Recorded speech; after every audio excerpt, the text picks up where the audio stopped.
Hey everyone, I have a little tip on modifying a fan shroud. This is my fan shroud for a 1970 Mercury Cougar. I have a 351 Windsor. It went in there okay. Actually, it didn't. This is a aftermarket, and they tell you it should line up to the specs. They even put these Ford, marks on here, as if that just makes it all better. The problem is when you put it in, the actual ones for me, because I ended up working from the driver's side out, if I brought them up, the fan would bang on this all day. I couldn't do it. It would break it or throw it away. It was garbage. So what I was going to share with you, nothing really special here. People will tell you, well, find out where it does work, kind of set it up, see where the fan will spin and not hit the shroud. And for me, it was about, I don't know, maybe that's a ½ inch or so up.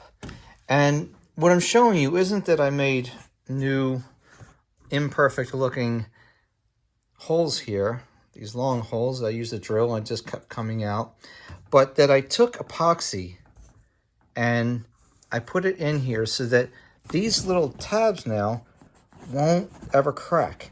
It's almost like it's a new piece of plastic here.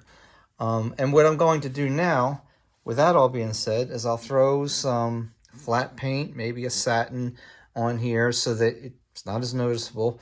But at the end, when you do it right, when you have something to kind of hold it in place so that it doesn't all fall out and everything, you might even need 2 coats.